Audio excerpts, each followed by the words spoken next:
Welcome, everyone. Thank you for joining us today's for webinar.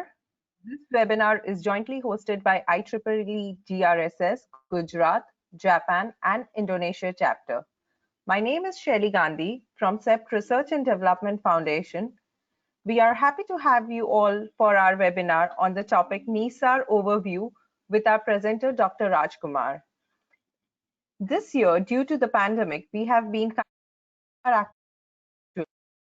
among various we are hosting IEEE National India Geoscience and Remote Sensing Symposium 2020 from 1st of December.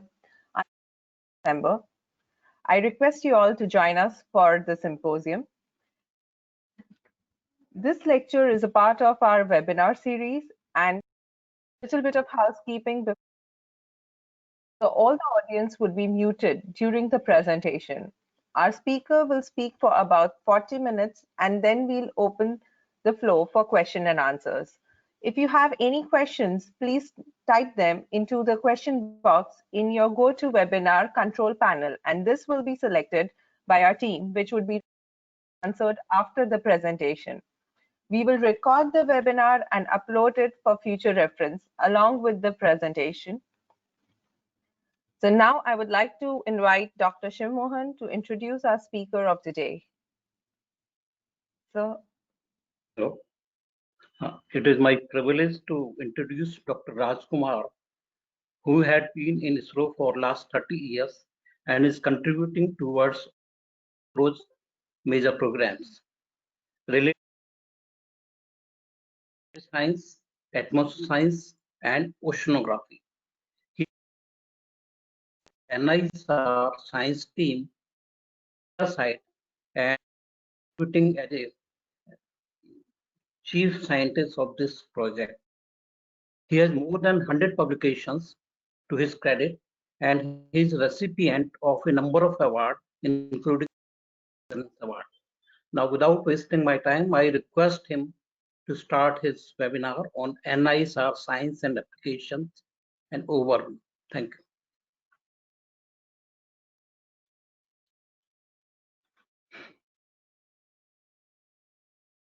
Thank you, Dr. Shiv Mohan, for giving me opportunity for this seminar.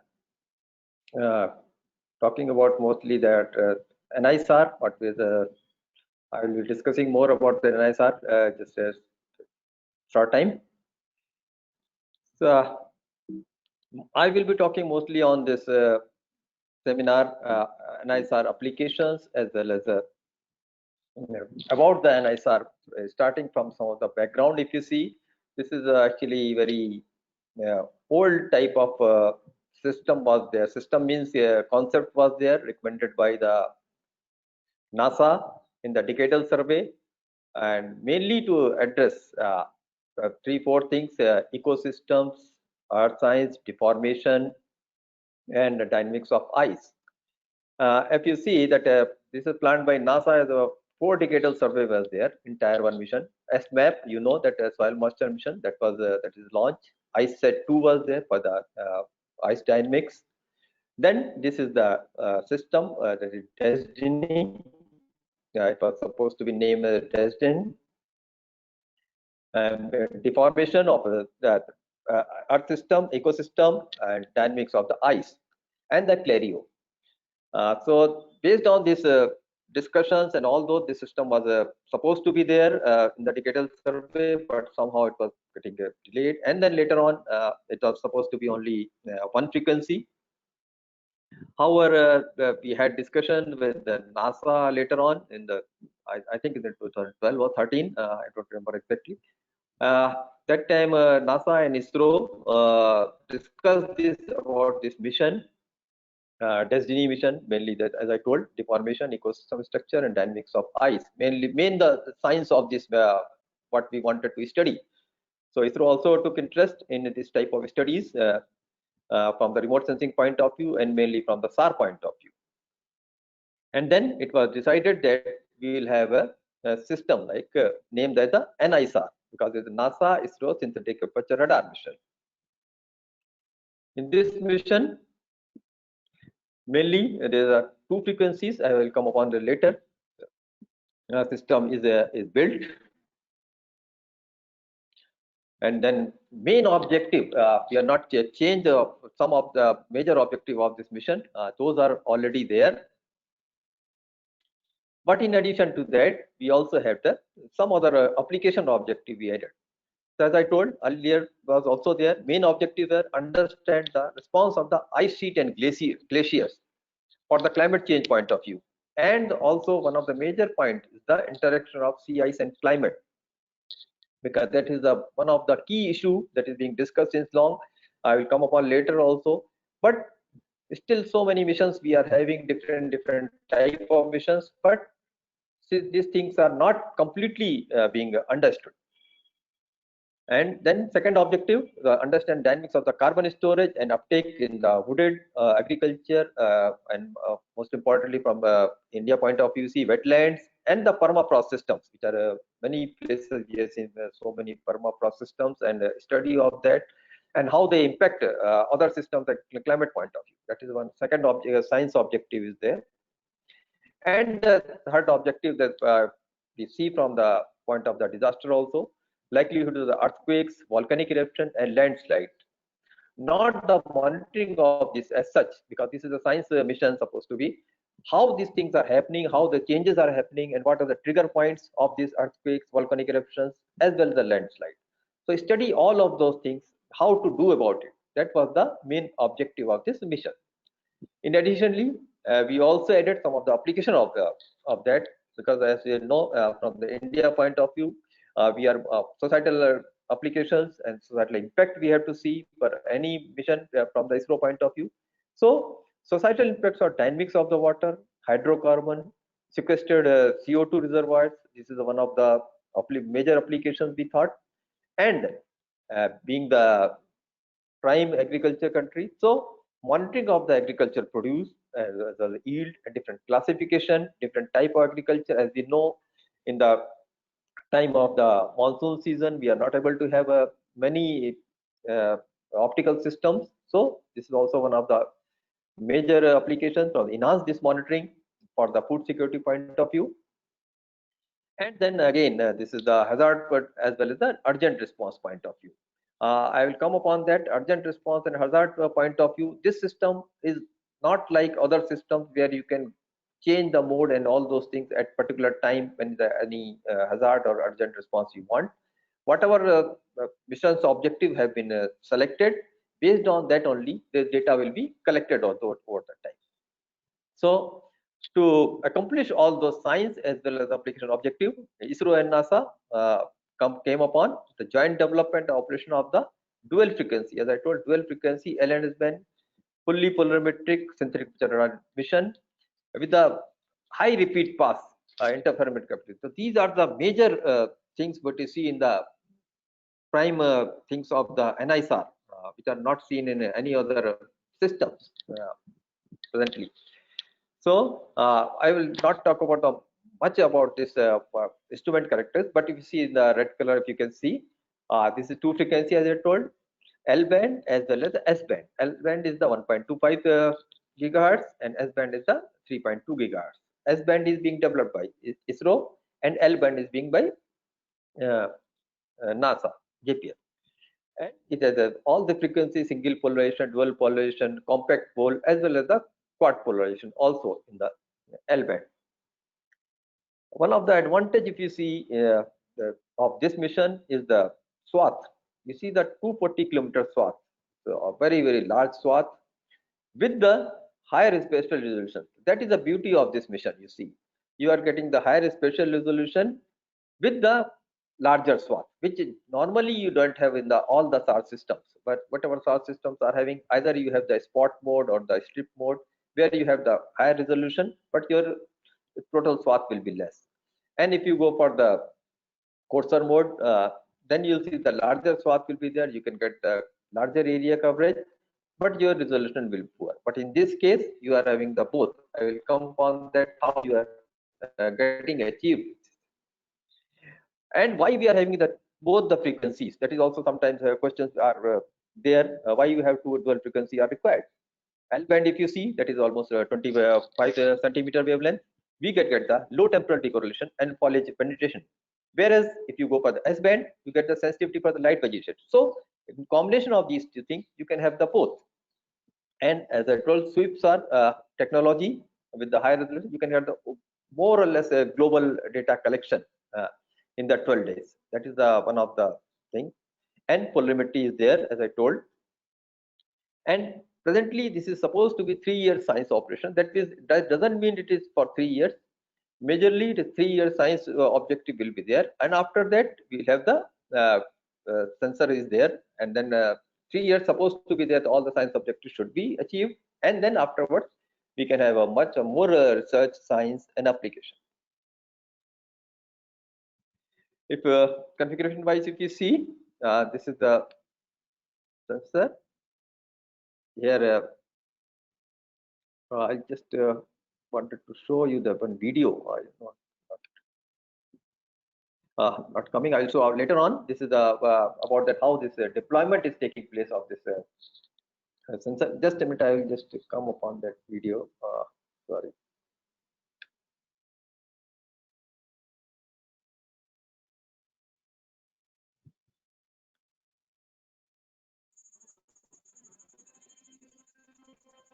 You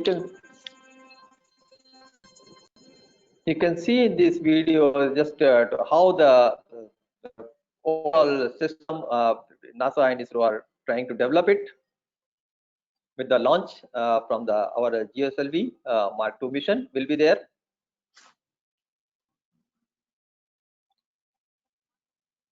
This is all simulations presently.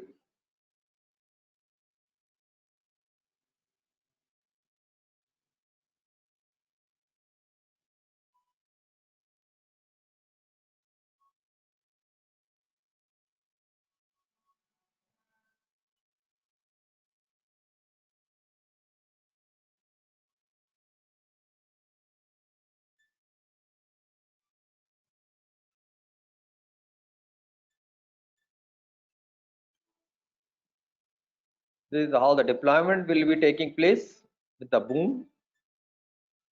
This is the antenna.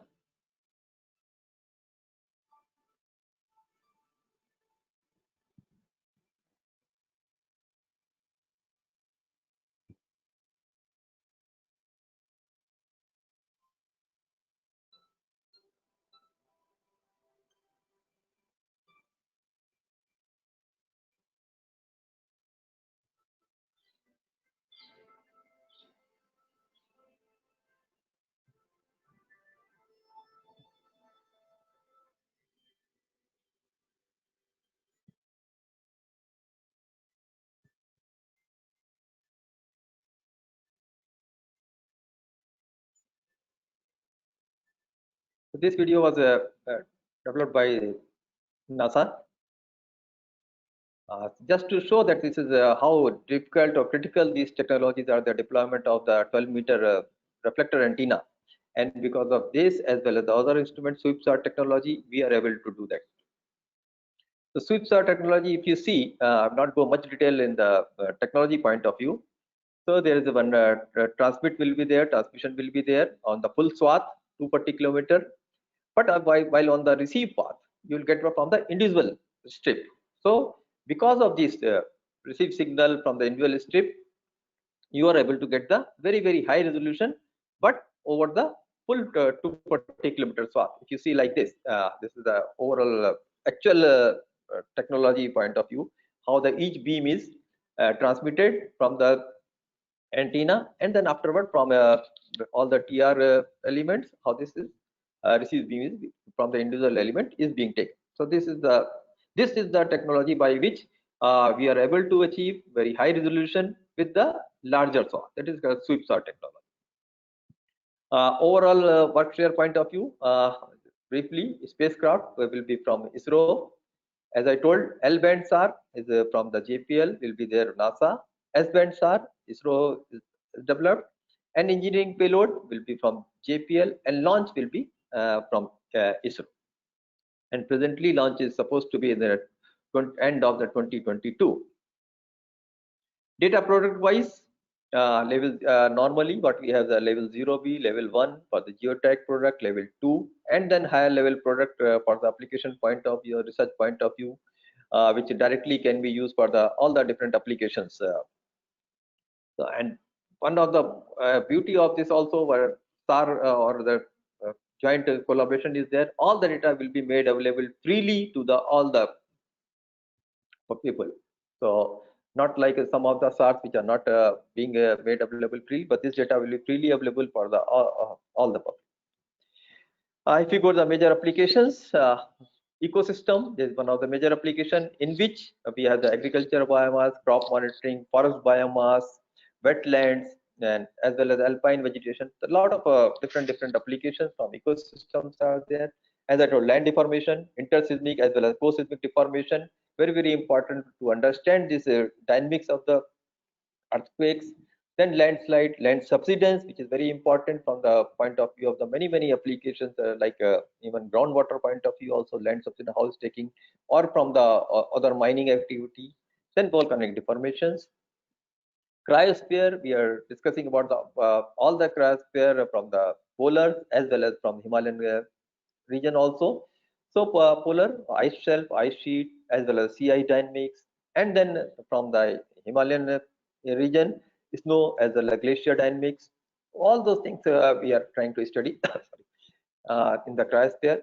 Then from the Indian point of view, this was we thought this we added later on the coastal and ocean, because India is totally locked by the all the ocean from the three sides, so Arabian Sea, Bay of Bengal, as well Indian Ocean. So coastal erosion, shoreline changes, how it is happening, coastal subsidence, and oceans point of view, because that is very important if you go up the ocean state forecast, ocean surface wind, ocean wave spectra, and many other applications.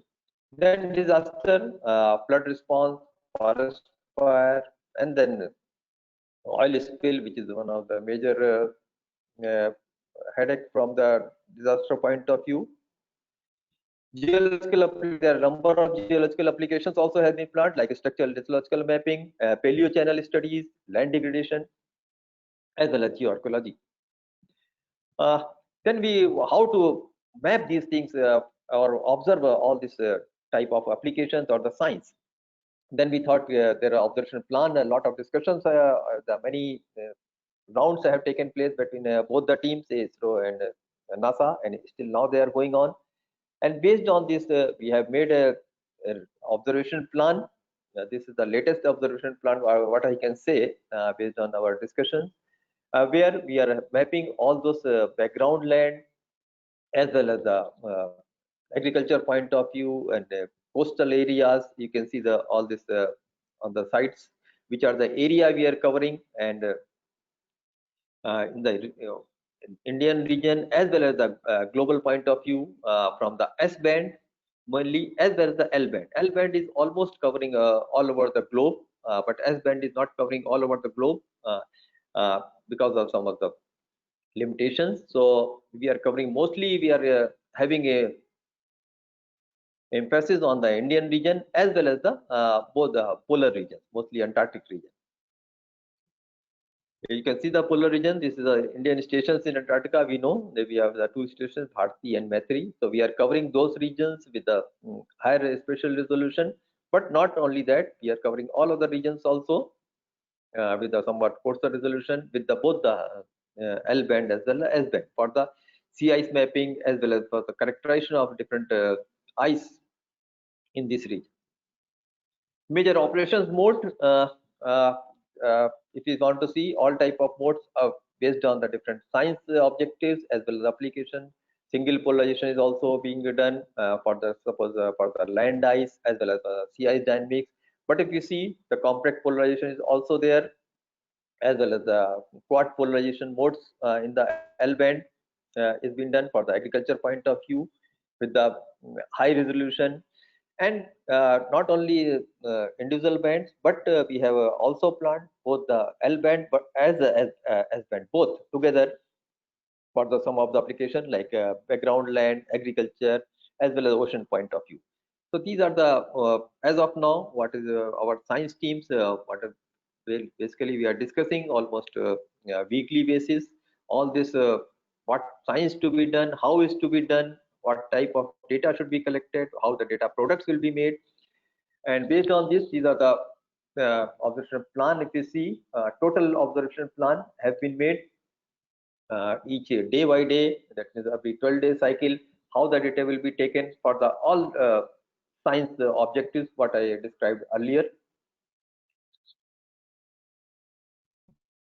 But why we should do it, and why we cannot do with the other sensor? That was the basic questions comes. So I'll come upon briefly all these things. If you go for the ecosystem point of view, what are the basic questions? How are the carbon cycle and ecosystem changing, and what are the consequences of these things for the sustainability of this? Second is the how do changes in the climate and land use affect the carbon cycle as well as the whole biodiversity. Then investigation of the opportunities for minimizing disruption in the carbon cycle. So all these ecosystem questions can be addressed by the NSR, because major objective you see, we want to quantify the woody biomass disturbance and recovery at the smaller scale and every year, and then characterize the seasonal dynamics of the rapidly changing wetlands, because we have seen many wetlands are changing, disappearing, or changing the mode. That means from the one type to another type are changing. So those are there. And major crops agriculture system and how they're changing. So these are some of the questions we wanted to we posed ourselves, and then thought, yes, NISR can solve some of these questions very effective. These are some of the examples of the ecosystem what till now has been done prior to the NISR coming, using this earlier data of the our own RI set, C-band, L-band, data from the LOS pulsar. You can clearly see from the different year, the normal year versus drought year, how the effect of the rice, you can see clearly how much a drought effect has taken place in this case, and the left hand side, and in the middle you can see the effect of the cloud, impact of cloud as well as the rain. That means how much impact is there or inundation is there. All those things can be clearly seen by this SAR that all of us know. But with this type of system, very high resolution, we can map regularly. This is there. And the right hand side, you see how the transplantation of the rice is taking place, how the growth is taking place, phenology. So these things also can be done very effectively.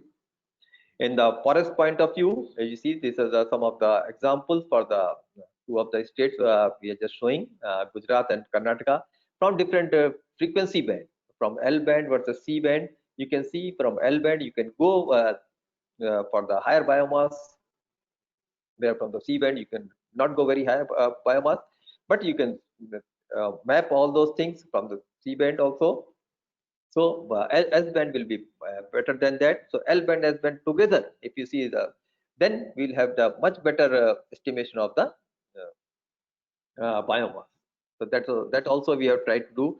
Only one band or only second band and the combination of these two bands, that has seen that it gives the improvement in the RMSE, significant improvement in the RMSE. From the inundation point of view, as I told, you can clearly see the wetland monitoring clearly can be seen, as well as the flood monitoring for the all these type of regions. It can be done. Then the second important topics comes the solid earth. Solid earth, we wanted to study that can we precisely model earthquake cycle for determining the likelihood of the earthquake. That is the major questions. Still, it is there, and whether the mechanism of strain accumulation and release at the plate boundaries. Then how the magmatic plumbing system works beneath volcanoes, detection and monitoring of surface movement.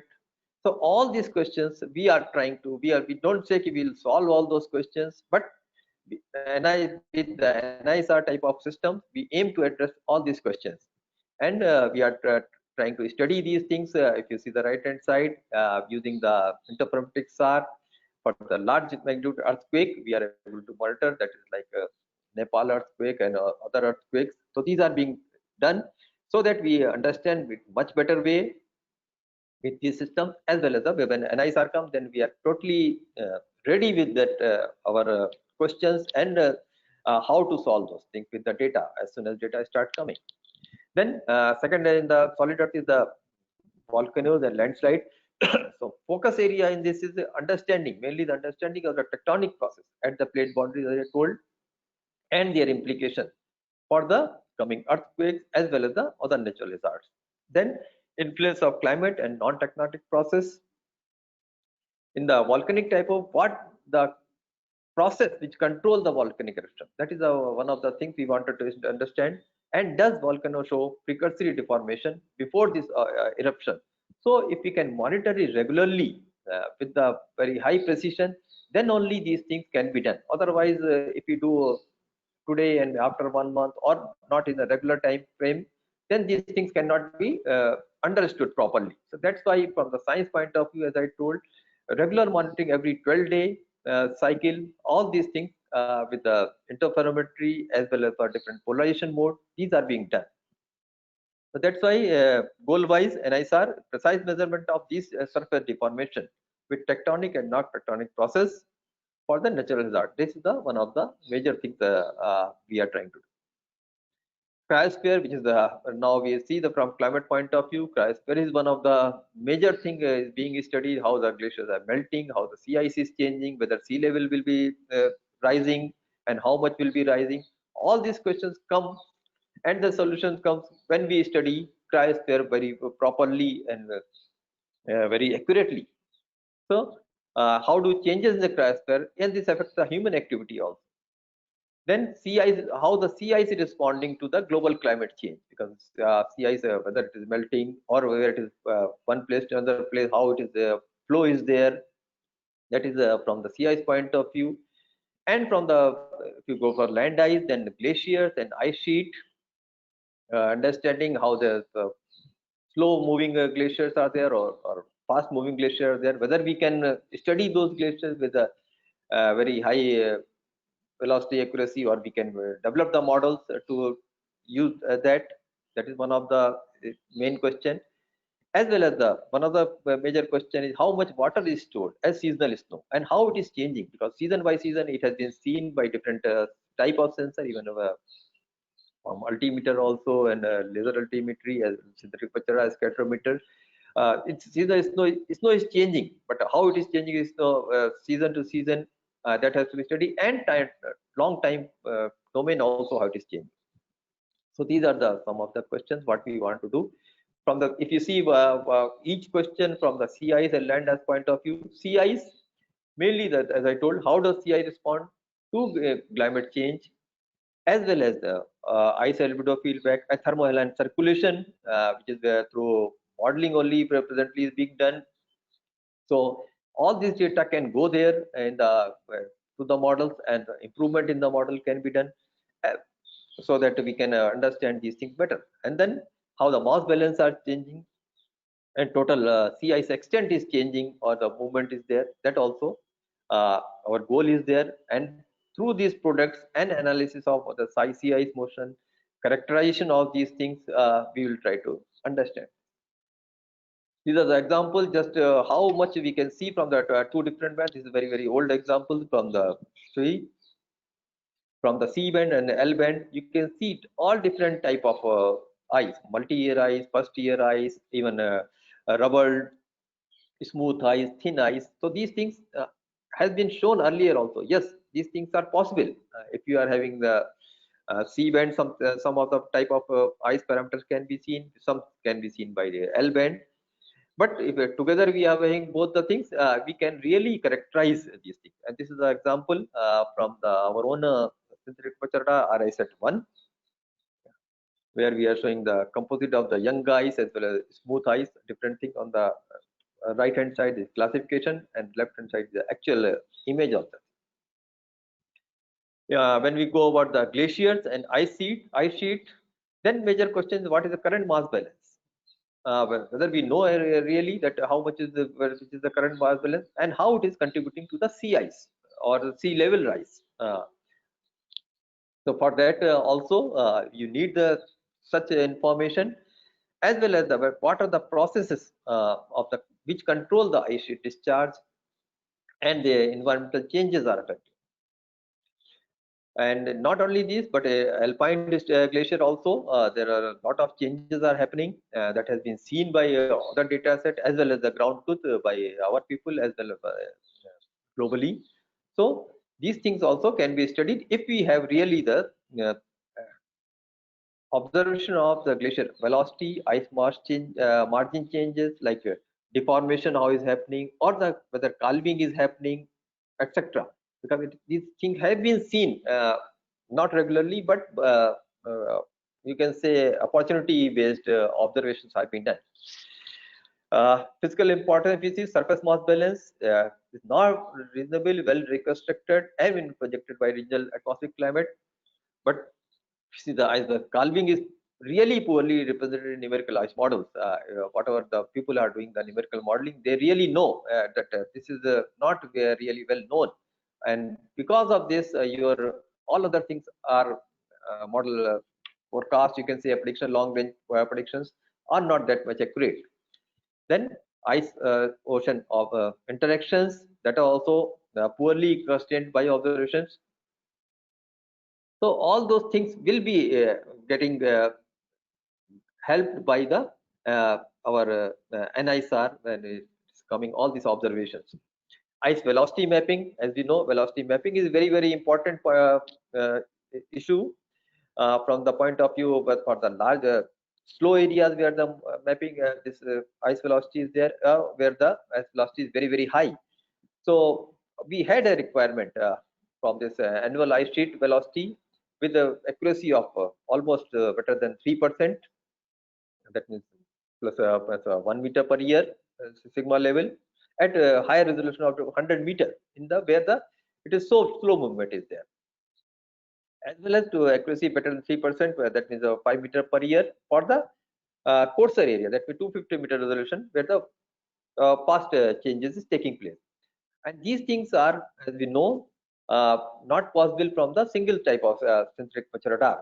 Uh, but we have seen earlier that first map on Antarctic ice motion from the 3 years data from 6 satellites by many agencies and one nation, that only could be generated. So by this NISR type of system, we want to have a single system which are trying to monitor ice velocity with a slow moving as well as the fast moving ice with the interferometry with the two bands. That is one of the major things. And this is some of the examples of the ice shelf monitoring. What we have, our METRI, what we call it, using RISI data, where you can see different ice trends as well as the ice flow and sea ice, different types. Then the change detection also that has been done earlier also, that as I told, these are based on the opportunity based. Whenever you are getting data, you can monitor. But if you are regularly having observation of all those areas, then really one can do it really clearly monitor the velocity itself and trigger point when the calving is going to take place. We can model also, as well as through observation we can monitor it very clearly so that all the measures can be taken. Snow cover, that is a very important point, that where the snow is there and how does it influence the climate. That is one of the major things. And what is thermal capacity and resistance of snow cover on the land as well on the sea ice. That is also one question which comes from the modeling point of view. So all this snow phases, what we are trying to do, we try to do with the earlier synthetic temperature radar and snow classes, dry snow, wet kind, or snow water equivalent. So all those different snow parameters also are being trying to address using them. This is one example, as I was talking about snow phases, different in the Himalayan region. We have tried, and then temporal variation of these various zones in the one of the glacier I am showing here, and then like debris covered are there, wet snow, partial wet snow.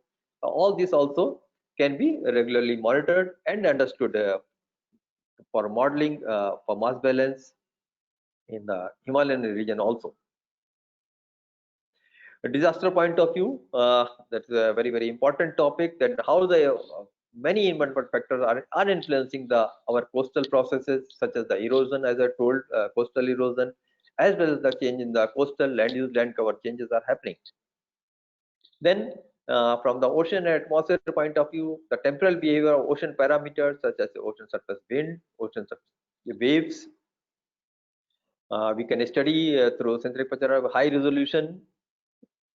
And for the disaster prone areas, how to adopt management strategy, different management strategies, that also plan from this mission, from that is application, we can say. And then land surveillance can be used, whether we can use it to forecast the onset of the activities or predict the magnitude departure in future. So these also we are thinking that these also some of the questions we may try to address using NISR. Some of the applications for the NISR coastal winds, as I told, because other systems what we are having, like spectrometer, altimeters for the ocean surface winds, they are not very high resolution. But some of the disaster like a cyclone, you need to want to see really how the eye is moving, how eye is developing, and then movement near the coastal regions. So those things can be very easily or effectively can be done using this type of thing. From the ocean, other applications, uh, atmosphere point of atmospheric fronts, we can clearly see that, and movement of atmospheric fronts, atmospheric rolls, and well, eddies in the oceans with a high resolution structures of the eddies movement. So these things also can be seen and are being one of the objectives of our.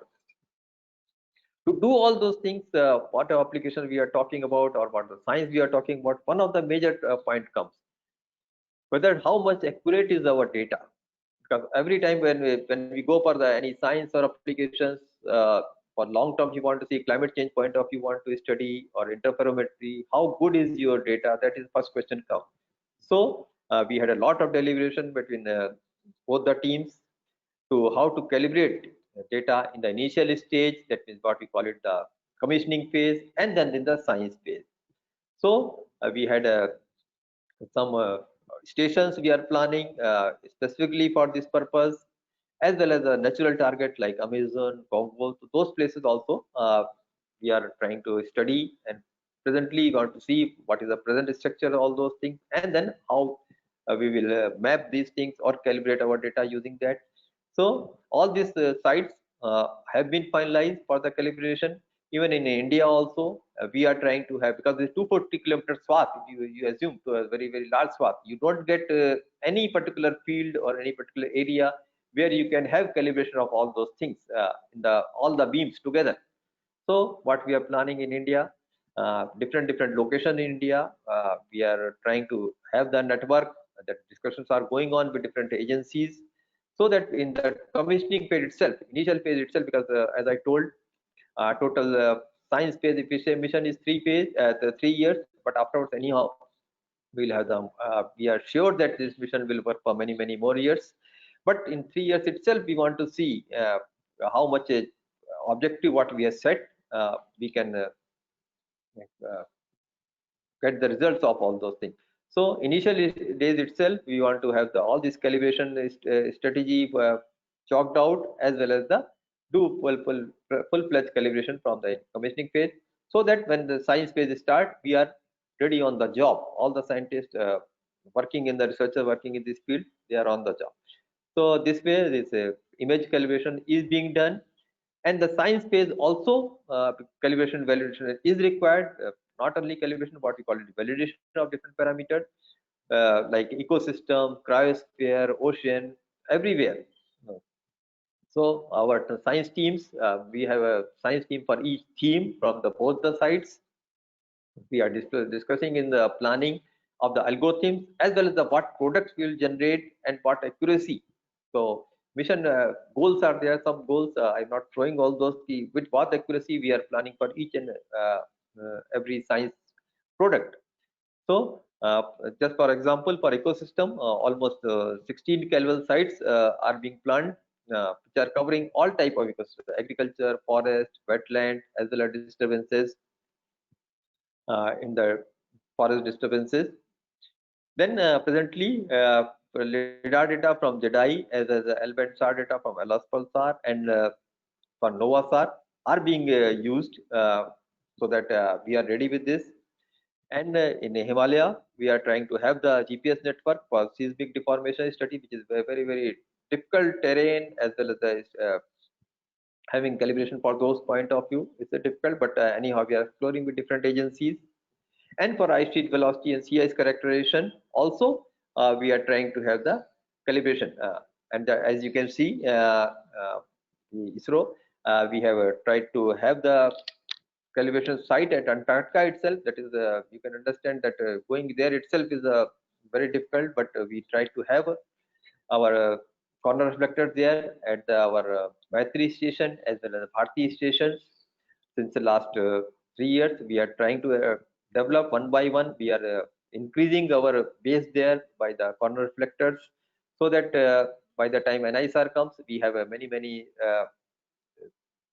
calibration sites. As you know, in the polar regions, we have a lot of passes will be there, where in the other regions like Equator and all those places, you don't get those much opportunity for calibration.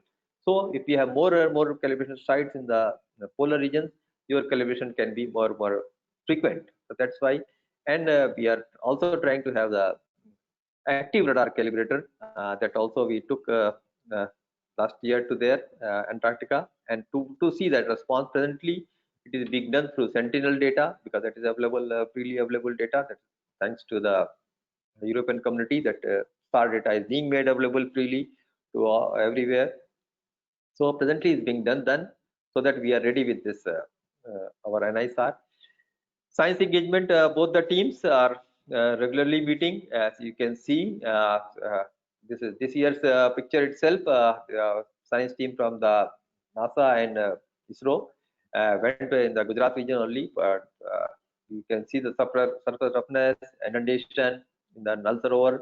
All those things are being done. But addition ecosystems only I am showing, but solid earth as well as our different applications and cryosphere. We are having a regular discussion with the science team. Together, all these things, we are having jointly science team meetings. Then half yearly, we have a science focused technical meeting between the two agencies. In addition to that, we also have the, many of you might have attended also, NISR applications from the what JPL does that. And from ISRO point of view, we have the annual workshop on the NISR science, where we discuss, we call the different agency people as well as researchers from academia. In addition to the discussion on those things, we have the training program for Indian user community, that we have many trainings. In addition, we also have the special sessions in the international conferences, so that more and more awareness about this system is there, NISR. And when the NISR is coming in 2 years, then more people are ready to use this data, so that we have whatever we are planned since long, NASA and ISRO, so that data is being utilized very effectively from the science and applications. And presently we had airborne campaigns from the US side also, and from the Indian side, LNS-borne airborne SAR have been developed similar to the NISR. And we had some flights over the US the last December, and this data also being analyzed. From the benefit of the anybody, this is one user's handbook has been brought out. This is available on the website, you can see down, which describe mostly all the science what I was talking about, applications, what are the missions requirements, and the radar measurement principle for the people who are not much well versed with the synthetic aperture radar, what type of data products will be there, and some other documents like CalWell plan, utilization plan. All those things are being developed, as well as some things are already available for the people to see to it, go through it, and get interested in this type of activity, so that we can get more and more people are involved in the joint NISR system. We have also developed one tool that is called the MIDAS micro data analysis software. Presently, it is only copyright has been given, and this we can share with anybody who want it, so that people can start using our own software, so that NISR can be plugged in during the, as soon as it comes. That is our plan. And presently, for whatever the systems or SAR systems are there, those data directly can be used in. This I was talking about this LNS band airborne SAR, which is developed by ISRO itself, similar to the airborne this spaceborne SAR what we are going to have, so that most of the users are or the researchers knowing that this type of data will be available from the L band and S band, and we try to get the data for the most of the themes from the India. And now, as I told, we are having one this campaign in the US. December we had, and a lot of data was collected, and we started flowing. Presently, data is being given to the PIs of this mission, but later on we'll try to provide to the others also, so that people are start working on this data from the cryosphere point of hydrology from all different teams. So that's what was the plan of collecting this data, and more flights will be done because of the COVID this year. Some of the things got delayed, but we are sure that next year we will have more flights, so that more data will be collected and given to the users. Thank you.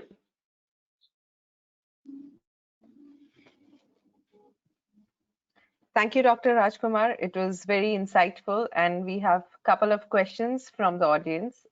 Just before starting the just before asking the questions, I would just request all the audience to type in their questions in the question panel in your GoToWebinar. So I'll start with the first question, which is from P. Sri Kumar. That is, what is the reason for not having S-band coverage outside India? Yes, as I told, there are limitations in the hardware point of view. In this case, we cannot have a full globe, as well as because of the all the spaceborne system has the storage also, some limited storage, because data is very huge data set is there. You cannot upload data directly to the ground station. You have to have storage there, and at the opportunity it has to be downloaded at the different ground stations, and those are also limited. So based on all these limitations, it was thought that L band we will having all the globe, and S band at the mostly in Indian, as I told, as well as some of the polar regions. But you are correct. We are also trying to have the data. Discussions are going on at the more locations all over the globe also, depending upon the requirements. Okay, thank you. So next question is from Sujit Ghosh. What is the validation plan of NISAR forest biomass products in context of India? Yes, as I told, we have presently itself 16 sites I have shown. That is, we are planning for the ecosystem. In that, many are there for the forest in the Karnataka, Gujarat, as well as the other regions. So those sites we are going for the validation, and for that purpose, as I told, for the doing the calibration validation as well for the research, we require that many heads. So that's why many people will be required for these things, so that we have better calibration validation of this. Sure. Next question is from M. Mahakor. What will be the resolution of L2 GP product? Will it provide snow moisture? Yeah, I could not understand. Could not listen afterwards. You are saying this. What is the resolution? As I told, it is 6 L2 meters. GP product. Yeah, Okay. I told 6 meters. 6 meters. And will it provide snow coverage and soil moisture? Yes, that's the aim. Soil moisture is one of the major components of this mission in ecosystem. I did not specify clearly, but soil moisture is one of them, and snow cover is also. And these are. But snow cover Right. point of view, if you say, may not be resolution may be somewhat poorer, because if you know that is all this all stars have different shadow as well as foreshortening, so there may be some problems in some regions. Okay. Next question is again from Suchit, and he says, I'm working on unsupervised multi-temporal change detection.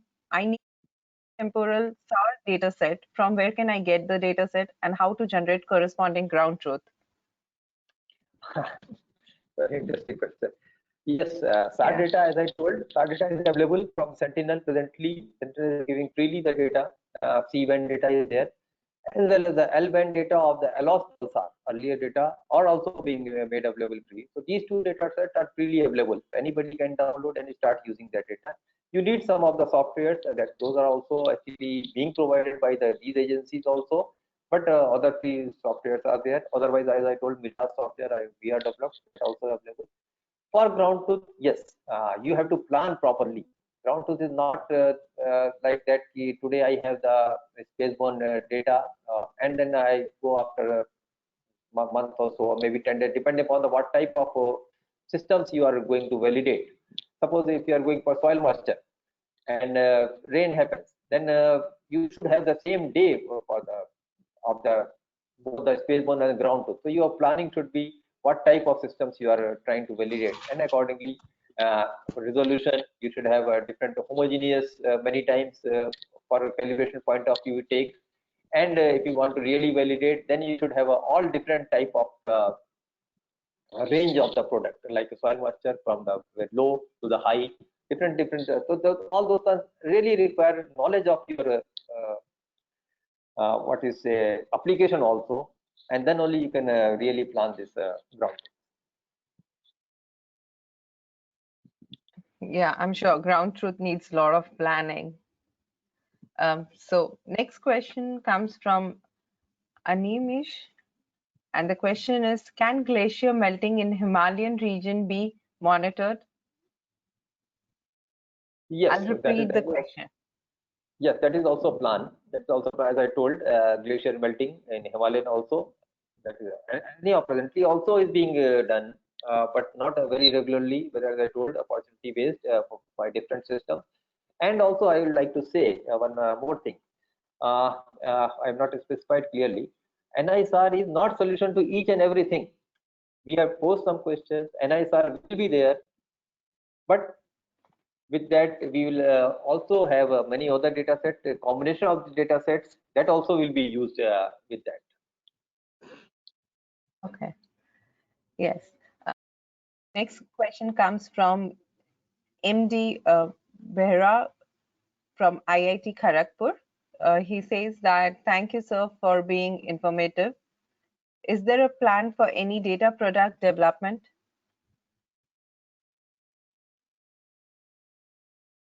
Yes, data product development. Yes. Yes. Any plans? Yes, data product development is the first part. Otherwise, how the users will get the data? That is the first thing we have to think about, and that is being done by ISRO also, as well as by the JPL. Both the teams are working. Some of the products what we are planning to have a harmonized product.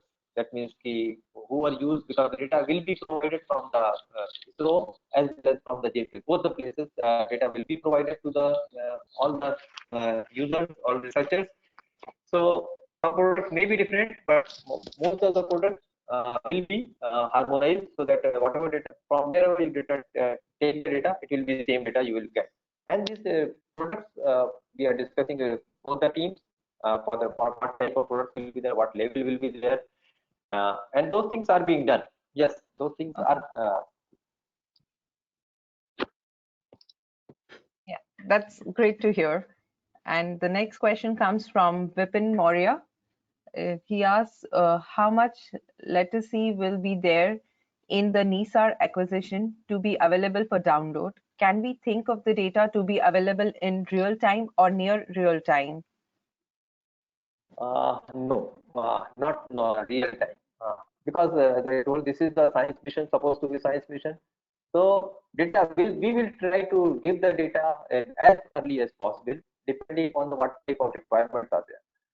For the urgent response or some disasters are there, if the data is available, because mode will not be changed, as I told earlier. It will not be like some patients we can change the mode based on the disaster, like left looking to right looking or the angle changes. These things will not be there. But for urgent response, if it is there, we'll try to process it very fast as urgent basis and provide the data, but not real time. In this case, normally it is not on the real time because the normal application what we think are the mostly science based.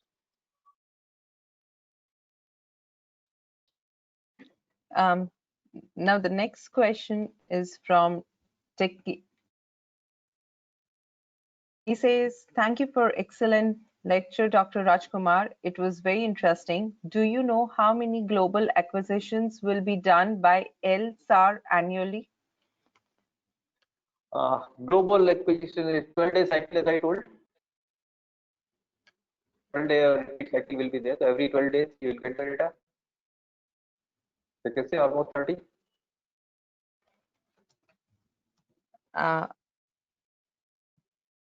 And I think this would be the last question for the day. It's from Syed. He's asking that when we can get the pre-data for L and S band from NISAR. Yes, that is after the commissioning phase, the data will be made available as soon as the science phase starts. We'll have the calibration validation. After calibration validation, and we satisfy ourselves, that is the PIs and the teams, that the data is in the shape which can be used by the anybody else. We will start providing the data. Okay, one more last question I'll take, which is from Vipin. He says, "As I'm working on deformation monitoring, could you please tell me that is there any plan to establish corner reflectors in Uttarakhand region?" Yeah, we are looking for Uttarakhand region. I am not very sure presently. Because the first thing we have to see, the agency should be ready, which agency to collaborate. Because for any corner reflector, we need the space to look after and the maintenance of that thing, and somebody should be there. Transportation also needs people as well as the cost. So if some agency is coming forward with the space and maintenance of that thing, yeah, we'll certainly like to have. First, we'll see whether that area is not represented, that type of area is not represented with any other beam.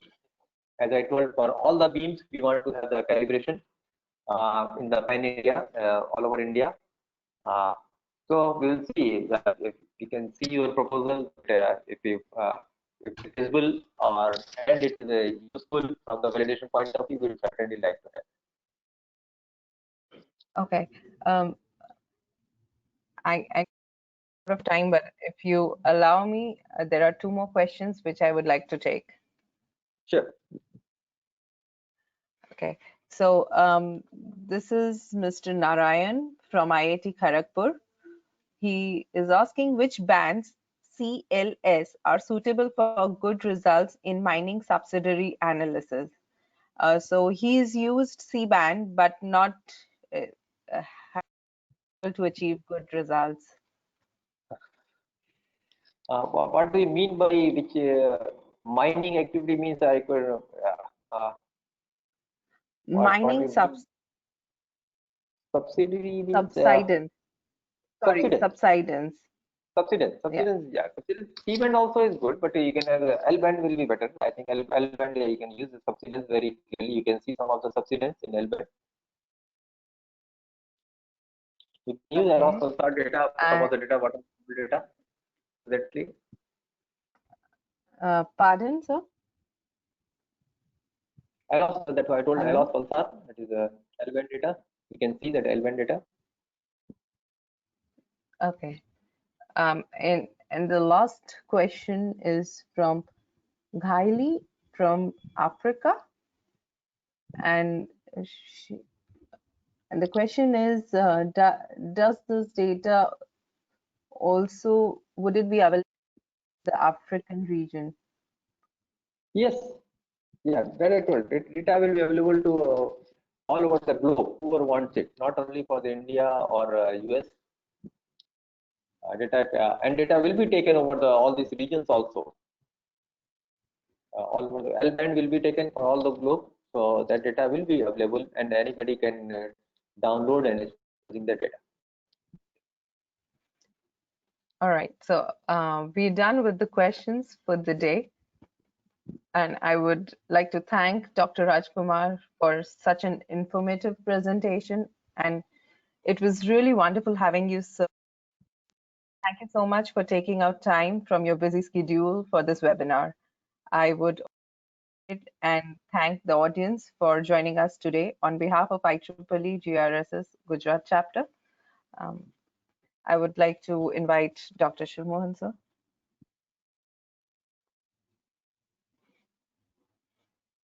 So thank you, Dr. Rajkumar, for a wonderful talk on overview of NISAR.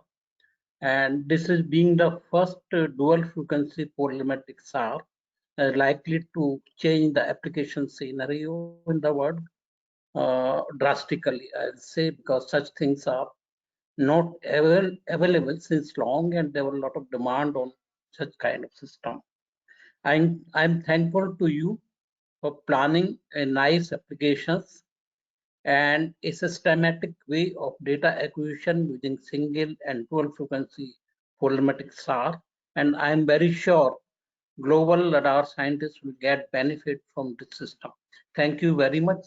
And I want, on behalf of IEEE GRSS ChapNet program, consisting of IEEE GRSS Japan chapter, IEEE GRSS Indonesia chapter, and IEEE GRSS Gujarat India chapter. So thank you very much again, and we will see you again in next webinar. Thank you all.